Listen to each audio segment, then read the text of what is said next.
com você que eu ainda estou com aquela palavra da semana passada, porque o primeiro que come sou eu, a primeira pessoa que sente o sabor é o cozinheiro, né, Aldinho? A primeira pessoa que sabe se está bom ou não. E eu me alegrei com aquela palavra, porque falar do nosso Jesus Cristo, esse soberano, esse maravilhoso conselheiro, Deus forte, Pai da eternidade, Príncipe da paz, ele é um assunto inesgotável, tem sido muito escasso nas igrejas. As pessoas não gostam de falar de Jesus, porque Jesus é sinônimo de dor, é sinônimo de você se abster de coisas, você abrir mão de privilégios, e as pessoas preferem falar de prosperidade. Mas eu gosto muito de falar de Jesus. Semana passada estivemos meditando sobre o Logos, o Verbo, a palavra criadora de Deus. Jesus, como Deus, criou todas as coisas e Ele sempre existiu, Ele não foi criado. Se alguém falar para você que Jesus Cristo é a primeira criatura de Deus, torce o nariz, entendeu? Porque a pessoa está falando uma coisa que ela não sabe. Não julga ela não sabe. E você tem tido o privilégio de saber que Jesus Cristo, Ele sempre existiu. Deixamos na semana passada o versículo de João 1,3, que diz: tudo foi feito por intermédio dele, e sem ele nada do que foi feito se fez. Todas as maravilhas, tudo que foi criado a partir do nosso Senhor Jesus Cristo. Ele é a luz e a vida do mundo. Nele tudo subsiste. Além de ele ter criado tudo, as coisas apoiam-se nele. Como a minha tia no andador está apoiando no negócio, no andador, todas as coisas têm que se apoiar em Jesus. Ninguém consegue andar sozinho. Você pode até tentar andar sozinho, mas você tropeça a cara e fica jogado no chão prostrado. A gente tem visto pessoas que se perdem no meio da caminhada porque nunca conheceram o verdadeiro Jesus. Elas se apoiam em uma palavra, elas se apoiam em uma declaração, se apoiam numa carteirinha de igreja, num batismo que foi nada mais do que um banho de água, e são coisas que são exigidas na palavra, a declaração, a exteriorização da tua crença em Cristo e o batismo. Mas quando você faz isso de uma maneira negligente, apenas para cumprir um preceito, cumprir um mandamento, não vale coisa nenhuma. Nós temos que acreditar nesse Jesus que é verdadeiro. Nós devemos render graças a Ele. Jesus é o único que é digno, o Rei dos reis e Senhor dos senhores. Ele é o nosso amado. Quero convidar você a abrir a palavra de Deus em João. Nós vamos ler do verso 1 em diante. João, capítulo 1. Nós não vamos ler o capítulo inteiro, porque é um capítulo muito extenso. Mesmo que a Glenda ela fica me insistindo para me ler o livro inteiro, eu não vou ler o livro inteiro. 3 vezes. 3 vezes. 3 vezes. É engraçado quando a gente fala de leitura da palavra, porque quando os israelitas pegavam para ler a palavra, eles começavam de manhã e até acabar. E ninguém arredava o pé. Não tinha ar-condicionado, não tinha luz, não tinha cadeirinha estofada. E aí a gente ainda pergunta assim, por que eles eram o povo escolhido de Deus? Vamos lá. João capítulo 1, verso 1 em diante diz o seguinte: no princípio era o Verbo, e o Verbo estava com Deus, e o Verbo era Deus. Ele estava no princípio com Deus. Todas as coisas foram feitas por intermédio dele, e sem ele nada do que foi feito, sem ele se fez. A vida estava nele, e a vida era a luz dos homens. A luz resplandece nas trevas, e as trevas não prevaleceram contra ela. Houve um homem enviado por Deus, cujo nome era João. Este veio como testemunha para que testificasse a respeito da luz, a fim de todos virem a crer por intermédio dele. Ele não era luz, mas veio para testificar, para que testificasse da luz, a saber, a verdadeira luz que, vinda ao mundo, ilumina todo homem. O Verbo estava no mundo, o mundo foi feito por intermédio dele, mas o mundo não o conheceu. Veio para o que era seu, e os seus não o receberam. Mas a todos quantos o receberam, deu-lhes o poder de serem feitos filhos de Deus, a saber, aos que creem no seu nome, aos quais não nasceram do sangue, nem da vontade da carne, nem da vontade do homem, mas de Deus. E o Verbo se fez carne e habitou entre nós, cheio de graça e de verdade, e vimos a sua glória como do unigênito do Pai. Até aqui, palavra do Senhor, amém? Amém. Senhor, em nome de Jesus, mais uma vez lemos a tua palavra. Nós, Pai querido, te louvamos, Pai querido, pela oportunidade que temos de meditar sobre o Evangelho de João. Um Evangelho, Pai querido, recheado de amor, da manifestação do teu amor, Senhor. Mas eu confesso ao Senhor, Pai querido, que eu não tenho a capacitação necessária. Nenhum homem tem a capacitação necessária.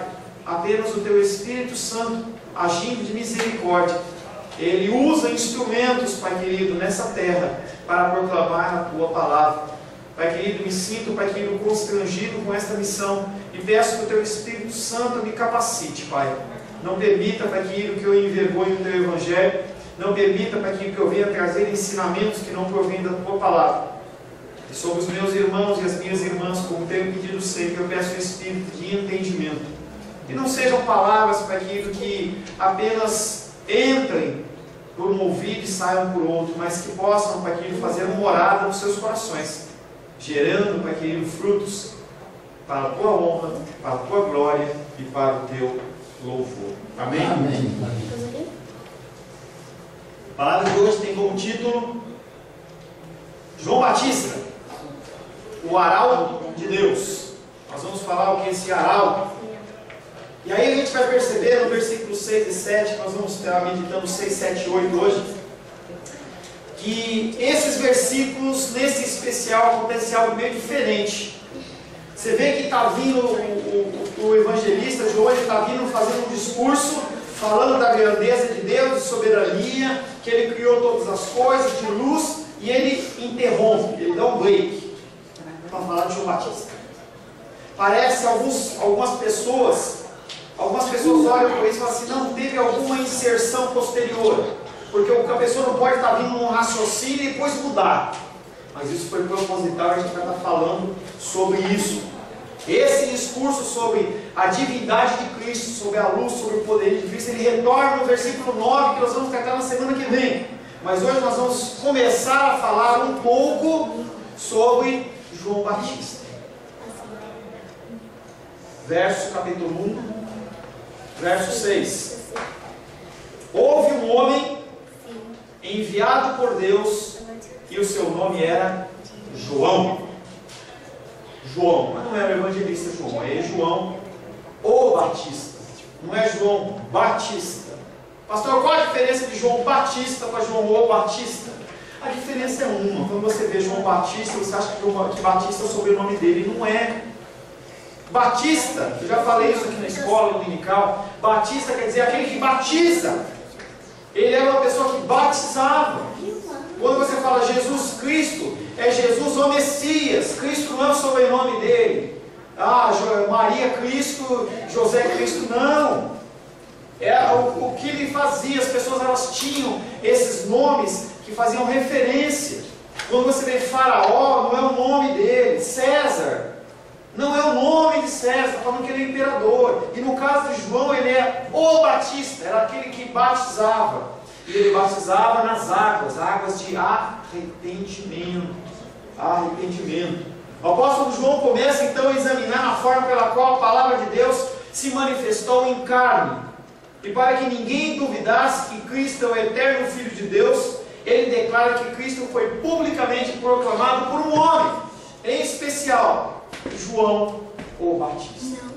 Era um homem que era primo de Jesus, nasceu um pouco antes de Jesus, alguns meses antes de Jesus. Tem uma situação lá que Maria grávida, ela vai visitar Isabel com João Batista ainda no ventre. E quando João Batista, ele ainda no ventre, ele tem contato com Jesus, a mulher fala que ele começou a pular dentro do ventre. Não foi aquelas mexidinhas, não. Não sei se ele dançou no espírito, não sei o que aconteceu ali. Mas a mulher, ela falou assim, algo sobrenatural aconteceu. E aquele homem já tinha sido selado por Deus para um mistério santo, para uma missão santa. João Batista, ele nasce com um propósito. E você também tem um propósito. Teu propósito não é apenas você acordar todo dia e trabalhar, até aposentar, que nem o irmão Cláudio. como Zé está a caminho dele. O propósito meu e seu não é você nascer, começar a andar, casar, estudar, trabalhar e aí comprar apartamento, comprar carro. Não é somente esse propósito. Nós temos propósitos espirituais com as quais Deus selou a minha vida e a sua vida. E você tem que descobrir que propósito é esse. João Batista, ele sabia o propósito dele. João Batista, a gente vai ver que a história dele é interessante, porque ele era filho de sacerdote. Ele era como se ele fosse um filho do diplomata hoje. É como se fosse um filho de um deputado, de um senador. Mas com um cargo, não por 4 anos, por um cargo por tempo ilimitado. Até os 60 anos ele ficava lá. Ele trabalhava dos 30 aos 60, se não me engano. Começava com 30, com certeza, mas eu acho que só ia até os 60. Então ele não era mandado embora, ele comia do melhor da terra. Ele não tinha posse, porque o Senhor era a posse dele.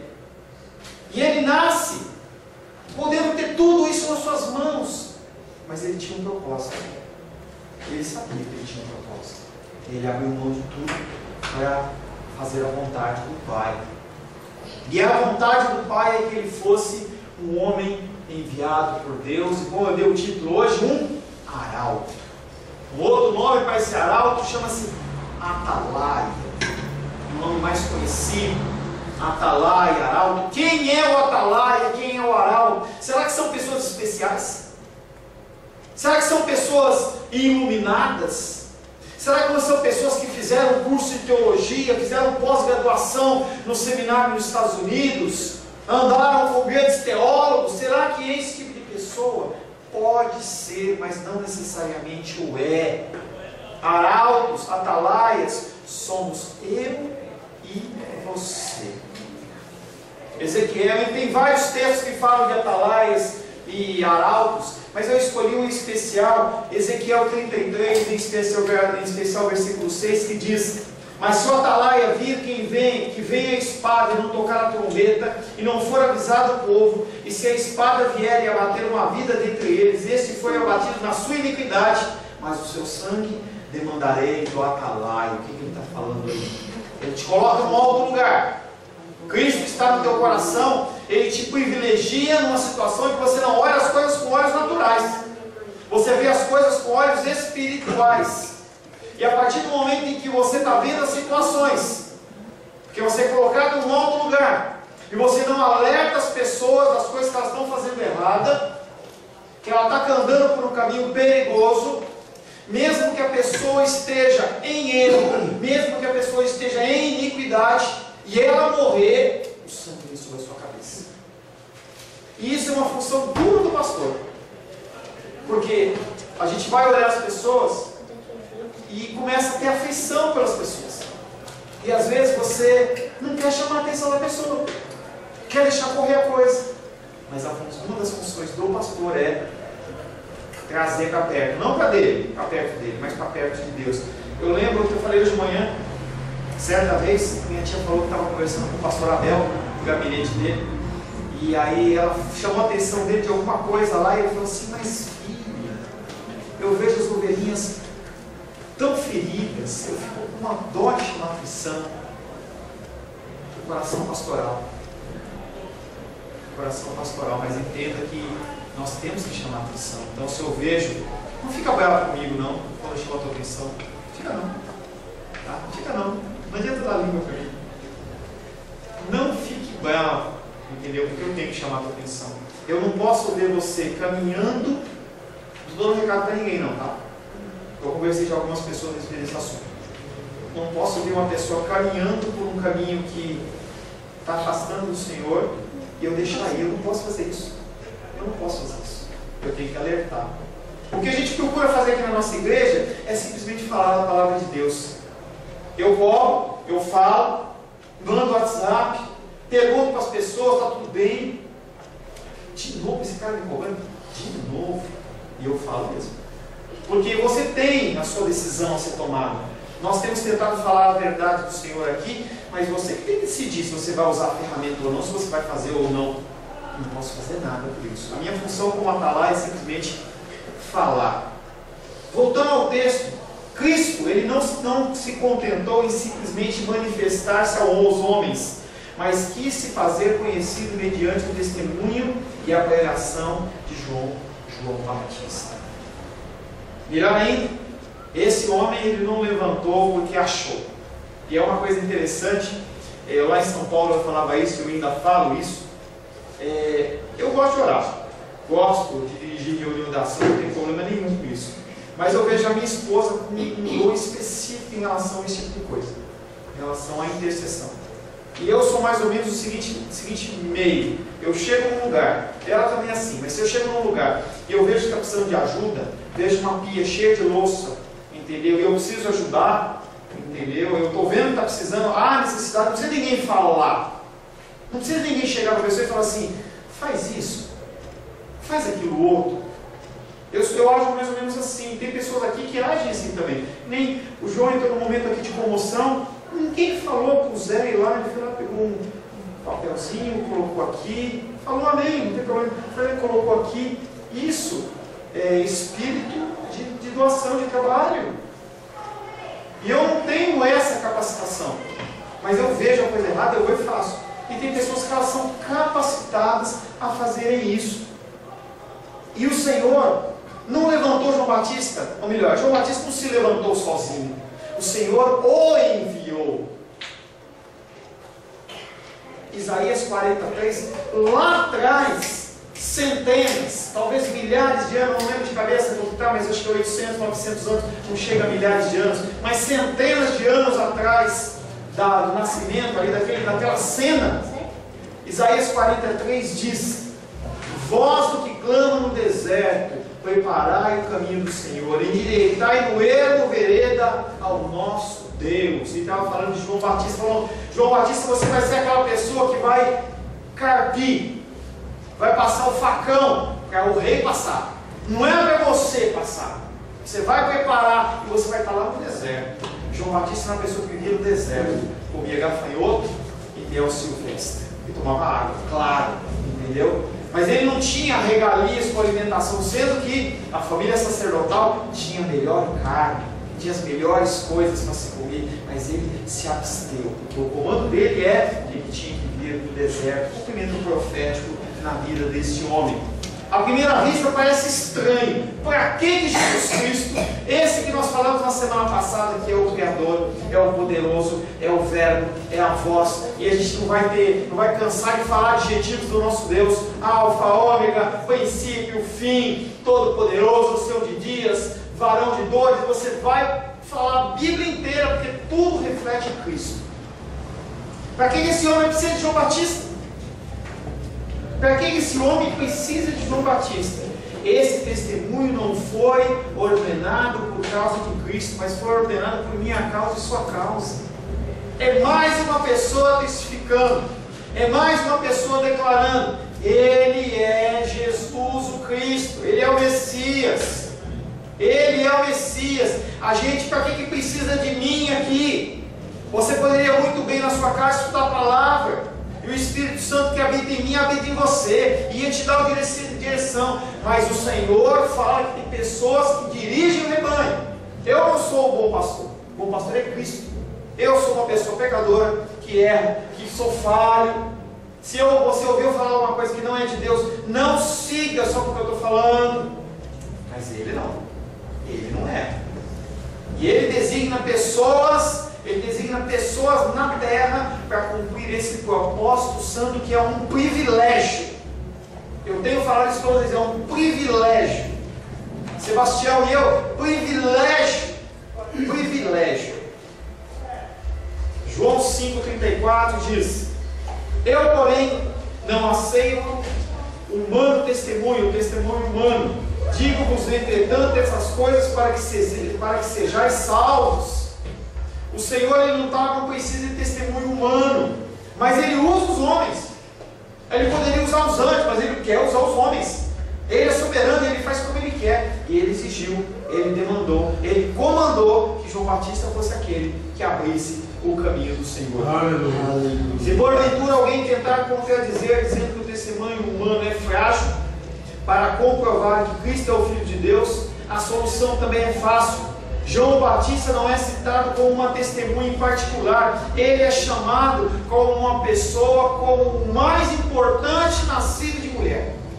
Olha aqui, que coisa, que coisa.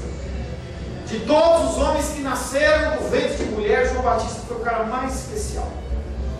O cara mais especial, separado pelo Senhor. Não é um testemunho de uma pessoa qualquer. Ele não é exaltado pelas suas habilidades. Ele não é exaltado porque ele comia gafanhoto, porque ele abriu mão das coisas, mas porque ele cumpria o seu propósito.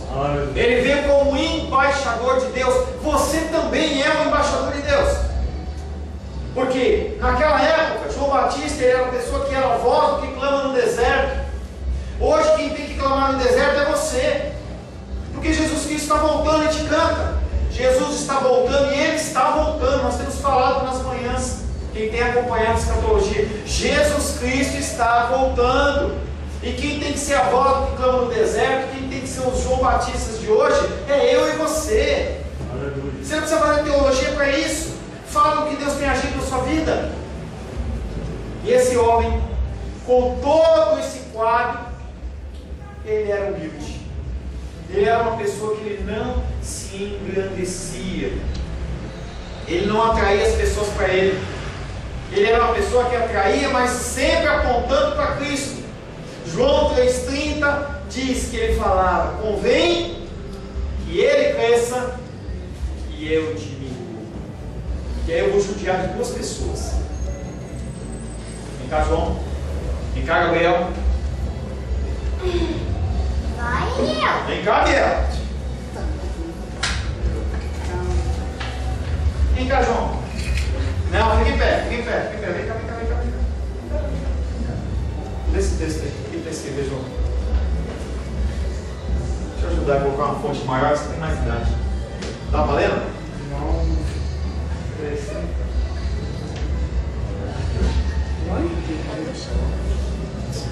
Chega de lá, vem cá.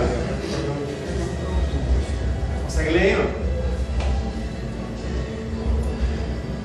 Vai abaixo. Abaixa até você conseguir ler.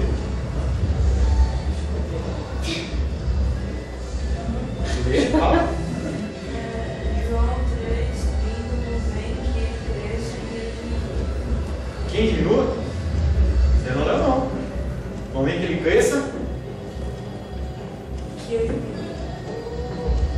Quer tentar aí, João? Até você ler. Dá licença. Não precisa ler não, porque ele já leu o texto. Abaixa até você conseguir enxergar. Deixa eu tirar o maior aqui, senão fica muito fácil.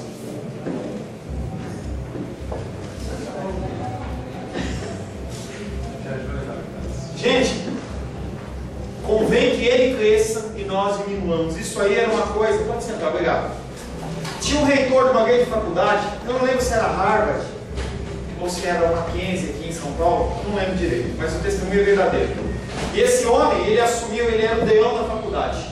E ele chegava todo dia na faculdade e ele fazia isso. Ele abaixava na porta, mas ele colocava a cara no chão, porque eu coloquei uma letra um pouquinho maior. Uma letrinha pequenininha, ele abaixava. E as pessoas achavam estranho isso. Aquele homem que era um homem respeitado, com PhD, pós-graduação, doutorado. Por que esse homem ficava ajoelhando? E as pessoas entravam no gabinete e falavam assim: por que está baixo? Vai lá olhar. Ele entendia que mesmo ele sendo deão de uma grande faculdade, uma pessoa que é quase que venerada pelos títulos que possui, ele sabia que ele não era nada. Convém que ele cresça e eu diminua. Enviado por Deus, ele não se ensoberbece. Há pessoas que se promovem e se gabam ao dizer que são enviados por Deus. São aqueles que são chamados de ungido do Senhor. Eu não tenho problema de você falar isso de mim. Mas quando você se auto-fala, aí é complicado. Quando você é obrigado a sacar uma autoridade como essa, você não pode falar nada contra mim porque eu sou ungido do Senhor. Eu não vou discorrer sobre isso porque é muito longo. Mas as pessoas elas têm puxado uma autoridade sobre a vida delas que o próprio João Batista não puxava. Essa função de ungido do Senhor é uma função daquele que primeiro apanha, daquele que tem que mais se abaixar. é aquele que tem que mais se doar, e não aquele que merece mais honra, merece mais respeito. E aí as pessoas, elas pegam cada vez títulos maiores, a começar de pastor, achando que é melhor que os outros. Pessoas que estão nesse tipo de posicionamento, se afasta deles, porque são pessoas que têm soberba no coração. Devemos entender que o que se diz de João Batista aqui é exigido de todos os mestres da igreja. Todos nós necessitamos olhar para João Batista e abaixar a nossa cabecinha. Se você está nos caminhos do Senhor, se você está andando nos caminhos do Senhor, se você vive o que você vive porque o Senhor é misericordioso com você, porque você não presta. Eu não presto e você não presta. Não acho que você tem um valor, não. Tem uma música que diz lá, você tem valor. Não tem valor nenhum, gente. A única coisa que presta em nós é o Espírito Santo que habita em nós. Mas nada. Tirou isso, não sobra nada. Não sobra nada. João, ele era de uma família sacerdotal e o arauto da graça divina. João fez a vontade de Deus sem qualquer hesitação. Misericórdia é a palavra correta ao posicionar pecadores como nós perante Deus. Você sabia que quando você louva a Deus, Ele está na sua frente?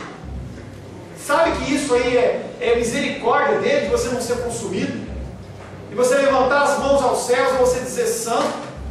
Isso é misericórdia. Naquela época, se uma pessoa entrasse no Santo dos Santos, nessa posição como nós entramos, ele era consumido. Morria. Apenas a misericórdia do Senhor nos mantém em pé. Glória a Deus.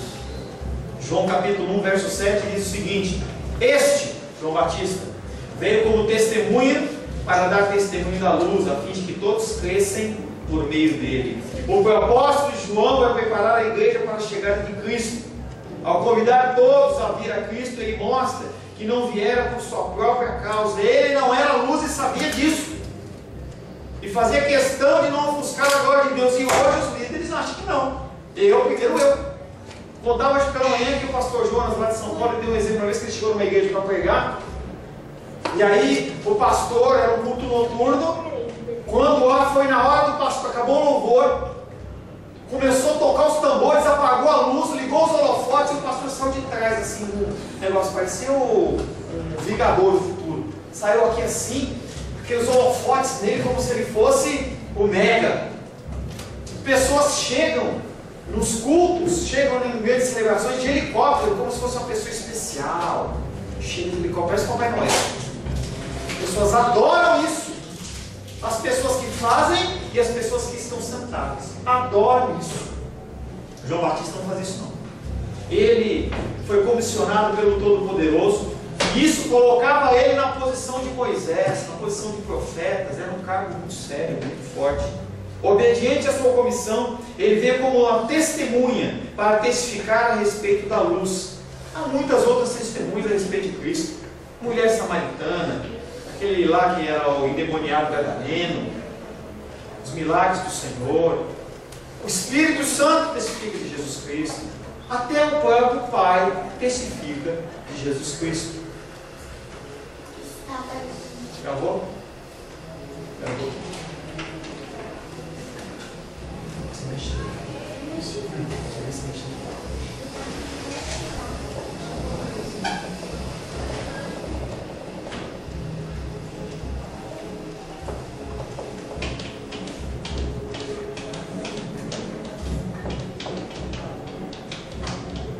Mateus capítulo 3, verso 17 diz: E eis uma voz do céu que dizia: Este é o meu filho amado, em quem me comprazo, em quem eu tenho prazer. Até o Pai dá testemunho. Todos esses dão testemunho de Jesus. E Ele próprio dá testemunho, não dele.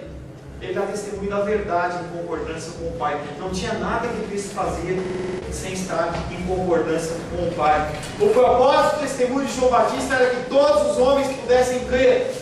E aí o testemunho dele era um testemunho que impactava. O testemunho dele era o testemunho que levava as pessoas a Cristo, não levava ele. E aí eu separei um texto para você ver. João capítulo 1, 35, 36 e 37 diz: No dia seguinte, estava João outra vez na companhia de 2 dos seus discípulos, e vendo Jesus passar, disse: Eis o Cordeiro de Deus. Os dois estavam com ele ouvindo isso, seguiram Jesus. Ele testemunhava, ele testificava. E hoje as pessoas têm medo de perder a ovelha para uma igreja para outra. Se é biblicamente, vai com Deus, vai ser abençoadinho. A gente tem uma família aqui que está congregando com a gente, vem de vez em quando, mora lá em Sobradinho, longe. Eu oro para que o Senhor abra uma igreja para eles lá. Tem uma aluna minha de N, que não está aqui, ela mora lá em Ceilândia, não tem como vir, não tem carro, quer vir, não pode. Eu quero que a pessoa encontre, e as pessoas ficam segurando. Tem uma irmãzinha que chegou a congregar uns 2 dias com a gente aqui. E aí ela falou assim, eu estou gostando da sua igreja, eu quero vir congregar com você, porque a minha igreja é lá em Ceilândia, eu não tenho carro, e é difícil para mim. E aí aconteceu alguma coisa lá, que essa mulher nunca mais apareceu. Não sei se alguém chamou a atenção dela. E as pessoas, elas se privilegiam, dão preferência para que as suas igrejas estejam cheias e não o reino de Deus esteja cheio. O testemunho de João Batista fala na terra. O seu testemunho, ele também fala na terra. Pessoas vivas, pessoas mortas que já falaram, testificaram, e o testemunho deles hoje ainda é verdadeiro. Você sabia que o testemunho de Abel, lá no comecinho da criação, ele ainda fala? Hebreus 11:4 diz: pela fé, Abel ofereceu a Deus mais excelente sacrifício do que Caim, pelo qual obteve testemunho de ser justo, tendo a aprovação de Deus quanto às suas ofertas. Por meio dela, também mesmo depois de morto, ainda fala. As orações que você faz, elas não ficam perdidas no vazio. O testemunho que você dá não fica perdido no vazio. As coisas que você tem feito no caminhar da sua vida cristã não se perdem. Não é que nem uma fumacinha que ela se desvanece e some. Essas coisas, elas estão andando no mundo espiritual, a gente não sabe como funciona isso, mas lá em Apocalipse diz que tem o Senhor vê as orações dos santos recebendo no seu altar. Então as suas orações, elas têm valor sim. Você não vai mudar o desejo de Deus, saiba que isso não vai acontecer. Mas a sua oração tem poder e tem valor sim. Todos que já chegaram à fé têm que continuar essa missão da proclamação da identidade e propósito salvador de Jesus Cristo. Nós que conhecemos o Senhor, temos que falar de Cristo. Temos que viver como Cristo. Temos que testemunhar como Cristo. Em meio a lutas, caminhar. Nós temos um desígnio santo em nossas vidas. Nós temos que carregar as marcas de Cristo. Onde andamos, devemos refletir ao Senhor Jesus Cristo. E saiba que isso é um privilégio. Cada vez que você vem à casa do Senhor, você tem que entender que é um privilégio. Porque se o Senhor não manter o teu coração aquecido, você fica em casa. Você não vem não. Você vai achar 1000 desculpas. Eu te garanto que você tem 1000 desculpas para dar para você não vir à casa do Senhor. Quem que tira essas desculpas? Não é a sua boa vontade. Não é o seu tempo de cristianismo. É apenas o Senhor. O Senhor, Ele coloca no teu coração algo, um sentimento, alguma coisa que te força. Você fala assim, não, eu tenho que ir. Mas eu estou cansado, eu tenho que ir. E a Lu hoje não está com a gente. Ela está com dorzinha no ouvido lá, eu conheço ela, não falta não. E o João, por ele ter ficado lá cuidando da esposa dele. Por que o João veio? Será que é porque gosta de mim? Será que era porque tinha uma obrigação aqui? Pode ser que seja, mas é muito mais que isso. É o Espírito Santo agindo nos nossos corações. O último versículo que nós vamos meditar, João capítulo 1, verso 8, diz: e ele não era luz, mas veio para testemunhar da luz. João Batista, ele se coloca dizendo assim, gente, eu não sou luz. Para de olhar para mim. E as pessoas hoje falam assim, não olha para mim. Eu curo.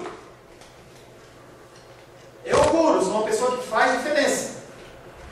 Olha para mim. Não olha para Deus. Olha para mim. Está errado.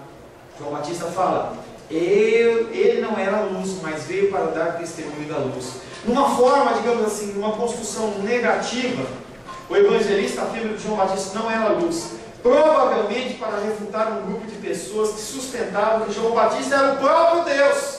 As pessoas começaram a olhar João Batista e falaram assim, não, esse cara é diferente. Esse cara é diferente. Ele é o Messias.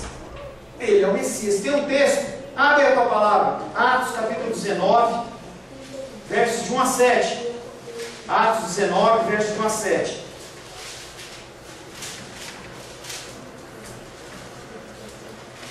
Pode ler, Seba? Posso? Por favor. Atos 19, de 1 a 7. Aconteceu que, estando Apolo em Corinto, Paulo, tendo passado pelas regiões mais altas, chegou a Éfeso e, achando ali alguns discípulos, perguntou-lhes: recebestes, porventura, o Espírito Santo quando crestes? Ao que lhes responderam: pelo contrário, nem mesmo ouvimos que existe o Espírito Santo. Então Paulo perguntou: em que, pois, fostes batizados? Responderam: no batismo de João.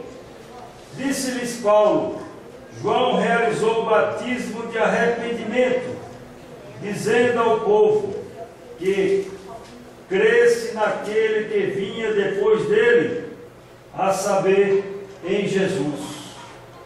Eles, tendo ouvido isto, foram batizados em nome do Senhor Jesus. E, impondo-lhes Paulo as mãos, veio sobre eles o Espírito Santo, e tanto falavam em línguas como profetizavam. Eram, ao todo, uns 12 homens.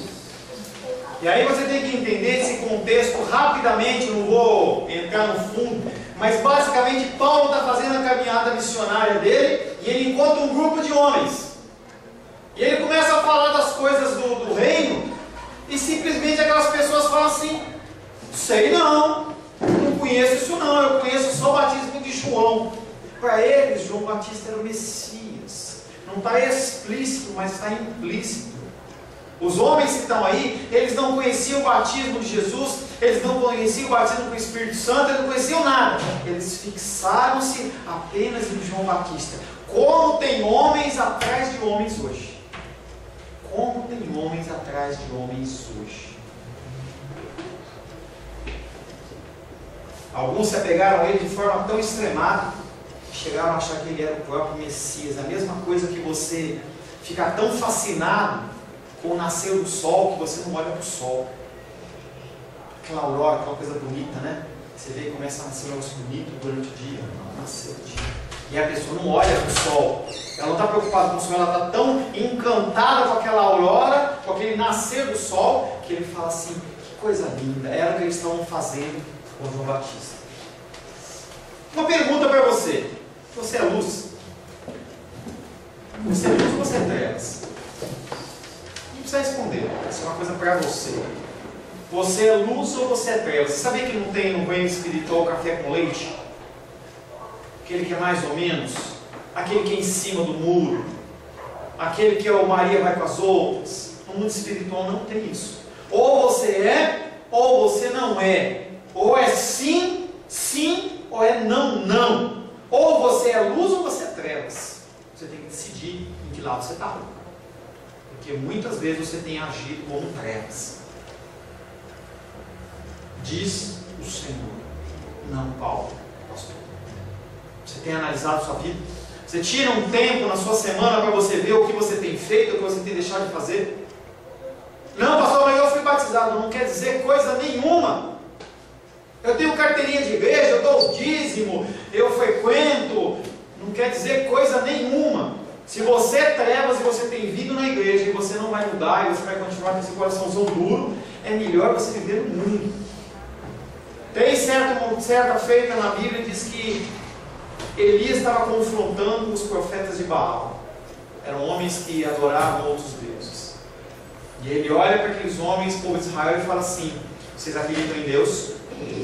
Ou vocês acreditam em Baal? Você quer acreditar em Baal? Vai viver para Baal. Se você quer viver nas trevas, vá viver nas trevas. Para de jogar julgo sobre a sua vida. não venha na casa do Senhor. Fica na sua casinha. Vai ver o Silvio Santos, ver programa de Gugu, sei lá o que passa nessa hora. Entendeu? Vai lá ver o jogo do Flamengo, para no bar. Porque você tem que entender que você é luz ou é trevas. Você não pode andar nos dois caminhos, cocheando entre dois senhores. E a expressão cochear é você jogar o quadril para um lado, jogar o quadril para o outro, para um lado para o outro. Cada dia você está de um lado, você tem que decidir se você é luz ou se você é trevas. Você é luz. Definindo o sentido da palavra luz, pode-se afirmar que todos os santos são filhos, são luz do Senhor. Efésios capítulo 5, verso 8 diz: Pois outrora erais trevas, porém agora sois luz no Senhor. E aí o apóstolo Paulo fala: já que você é luz, anda como luz. Anda como luz. Para de andar como trevas. Somos luz no sentido em que, iluminados pelo Espírito Santo, não só somos vistos, mas também por meio do nosso exemplo, dirigimos outros ao caminho da salvação. Os apóstolos também são chamados de luz, porque são castiçais especiais no Evangelho, dispersando as trevas do mundo. Mateus 5,14 fala dos apóstolos: vós sois a luz do mundo. Não se pode esconder a cidade edificada sobre um monte. Não tem como você ter Jesus Cristo no seu coração, o Espírito Santo agindo na tua vida e você não brilhar. E antigamente tinha os lampiões. O cara não coloca o lampião debaixo da cama, ele coloca no lugar alto para iluminar. O que você está esperando para falar do amor de Cristo? O que você está esperando? A diferença da nossa luz e da luz de Cristo, e sabe que você não é luz, você tem a luz, é diferente.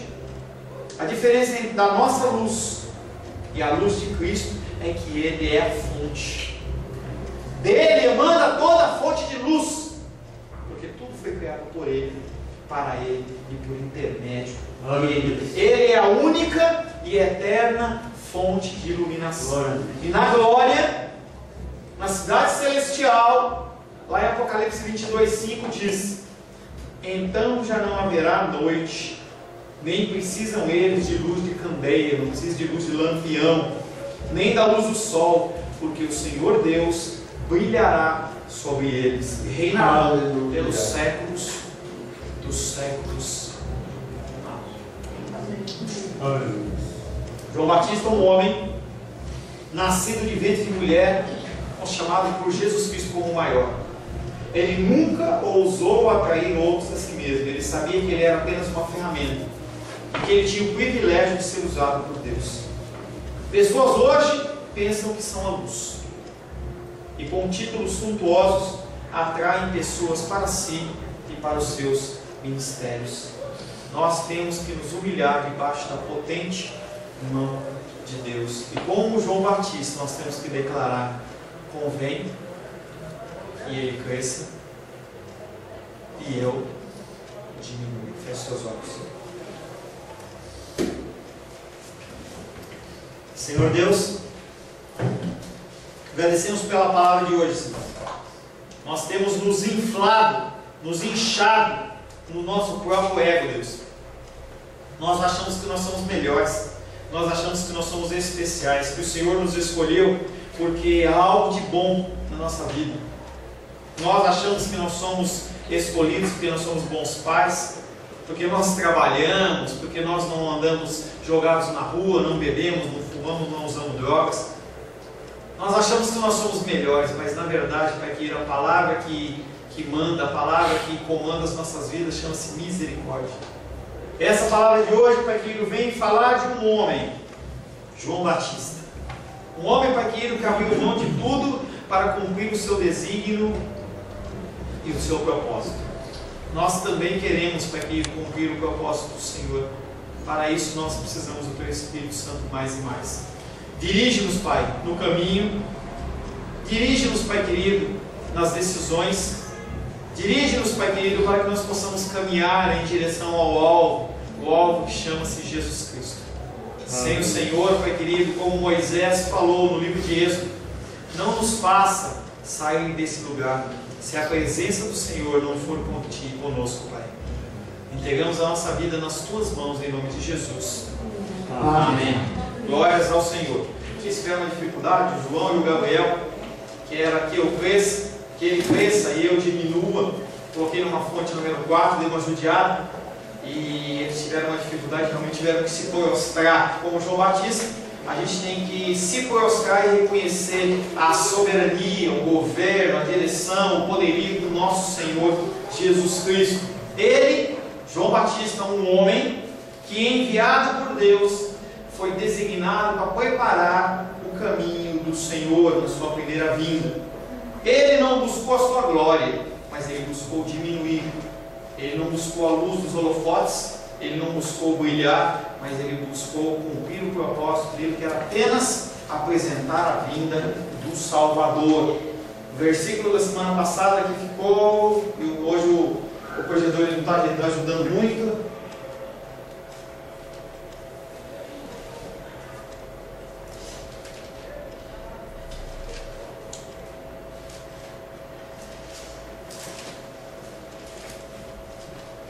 Isaías 40, verso 3, que diz: Vós, do que clama no deserto, preparai o caminho do Senhor, endireitai no erro uma vereda ao nosso Deus.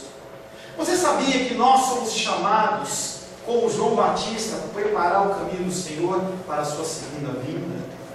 Não adianta você só ficar falando assim: venha Jesus, Maranata, venha Jesus. Na verdade, você tem que, através da sua vida, através do seu proceder, você tem que fazer a função de João Batista. Nós somos arautos do Evangelho. Nós somos pessoas designadas pelo Senhor para levar a palavra de Deus. Você vai ficar parado? Você não vai fazer nada? O que você tem feito? É a palavra que ficou na semana passada. A palavra dessa semana tem como título Jesus. Nós falamos bastante hoje. Tudo tinha luz, né? A antífona tinha luz, os louvores tinha luz, as músicas, as orações, tudo fala dessa luz. Mas fala de uma de Jesus, a luz que é rejeitada. Pastor, ela não foi só rejeitada, ela ainda é rejeitada. Mas essa luz ela é rejeitada por aqueles que não conhecem, negativo, falando de eu e você. Quando nós deixamos de viver a palavra de Deus, nós fazemos isso, rejeitamos a luz. Quero convidar você a ver a palavra de Deus no Evangelho de João, capítulo 1.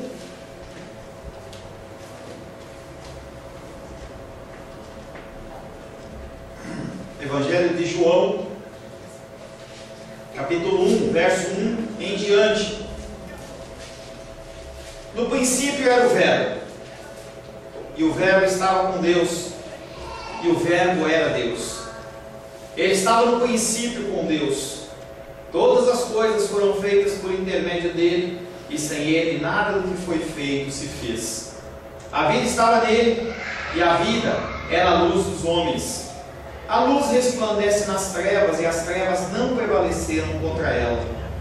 Houve um homem enviado por Deus, cujo nome era João.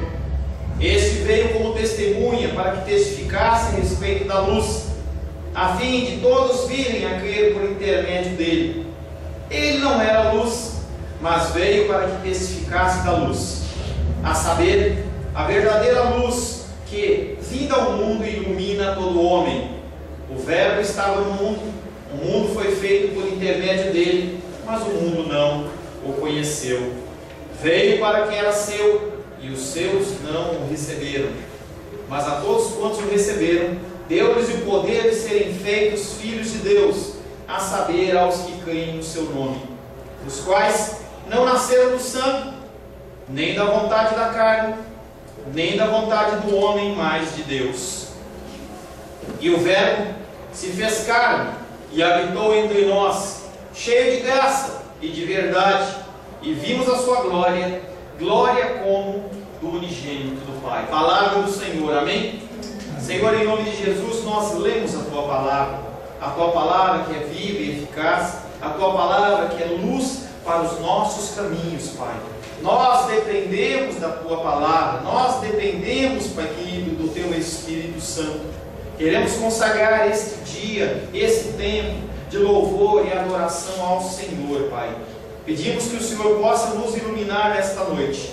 Pedimos que o Senhor possa nos dar um recado santo ao nosso coração. Peço, Pai querido, sobre a minha vida, uma capacitação vinda do alto. Como eu vim orando, Pai querido, no caminho para cá, Senhor, não há nada, Pai querido, que eu possa oferecer aos meus irmãos, que o Senhor, Pai querido, nada que seja digno, Senhor. Eu não tenho nenhuma capacitação, mas o Senhor é aquele que, através do Espírito, usa quem o Senhor quer. Por isso, Pai querido, eu peço também que eles recebam, através do Teu Espírito Santo, uma mensagem santa. Que eles possam entender, que eles possam ser constrangidos, que eles possam ser confrontados. Que em tudo Seu nome seja glorificado. Em nome de Jesus, amém. Glórias ao Senhor. Após a explicação da semana passada a respeito de João Batista, João ele retoma a trajetória falando do Logos, falando do Verbo, falando dessa luz que ilumina os homens. E ele começa a desenvolver esse tema a respeito da luz, mas ele vem falando de uma luz que ela é rejeitada.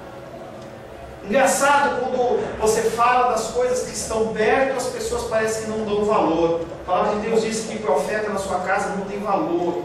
Às vezes a gente fala uma coisa em casa e parece que não tem valor. Aí vem uma pessoa de fora e fala, tem valor. Isso não é diferente do cristianismo. Lá em Mateus 2, quando relata o nascimento de Jesus Cristo, e Jesus Cristo estava nascendo, quem veio adorar foram os magos que vieram de longe. E os que estavam de perto? Os judeus, Herodes, povo de Jerusalém, aqueles rejeitaram Jesus. Então isso é uma coisa que você tem que se acostumar. As coisas que estão perto, elas são muito mais difíceis de mudar, de transformar, do que as coisas que estão longe. Parece que é mais fácil o Paulão vir com a família dele lá de longe, Sobradinho, né? Eu sempre jogo Sobradinho, Gama, onde que é? Gama. Parece que é mais fácil o Paulão vir lá com a família lá do Gama, do que a pessoa que está pertinho da gente vir. Como é isso, né? O Senhor, ele age de uma maneira que a gente não entende, mas é o modo do Senhor agir. O primeiro versículo que nós vamos meditar é João capítulo 1, verso 9. O Verbo era a verdadeira luz que, vinda ao mundo, ilumina a todo homem. A luz testemunhada por João, ela é a luz da vida. A luz que brilha no meio das trevas e que se manifestou na história da existência humana. Não é uma luz que você ouviu falar. É uma luz que se manifestou dentro da cultura humana. Se você procurar em vários relatos históricos, você vai encontrar a pessoa de Jesus. Não há quem possa dizer, não, se Jesus não existiu. Você pode questionar a divindade, mas a presença dele, ninguém pode questionar. Ele é a manifestação espiritual dessa luz, e ele é a manifestação física e histórica também. Jesus Cristo, ele teve o bom senso, digamos assim, não é essa palavra, mas ele agiu de uma maneira em que não foi coisas encobertas, as pessoas viam o que acontecia.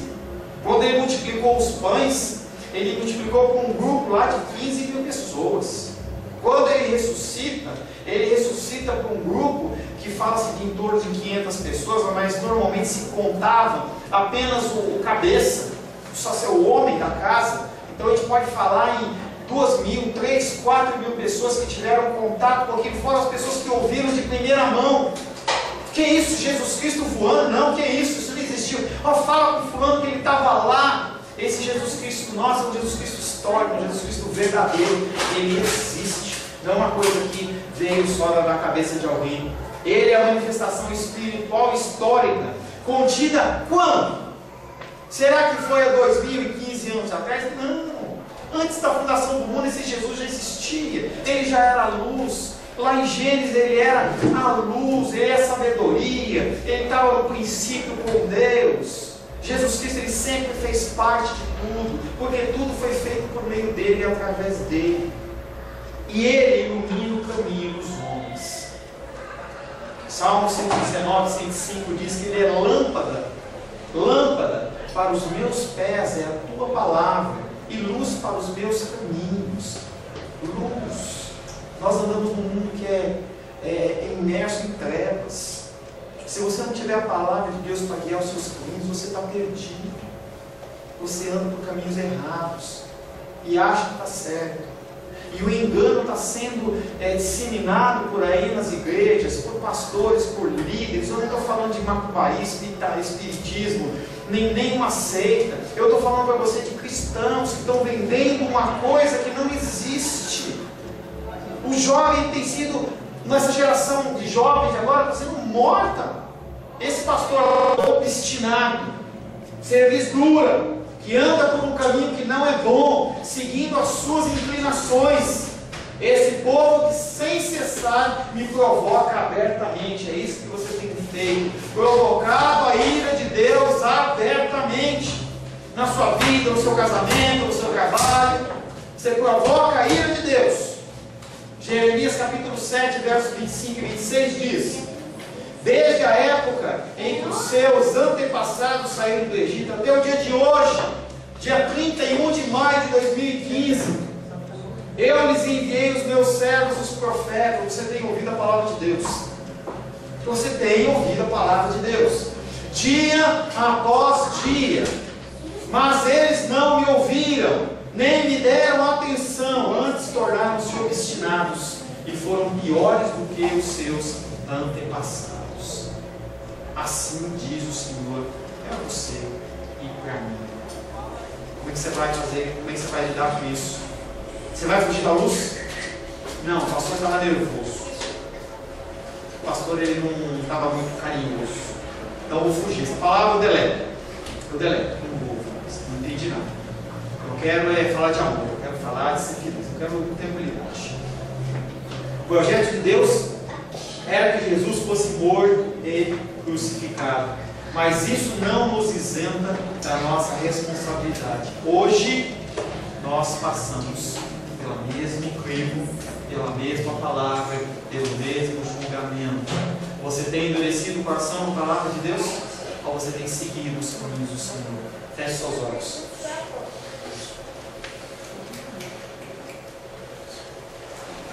Senhor Deus, Tu és adorado, mas nós não temos vivido como convém, Senhor.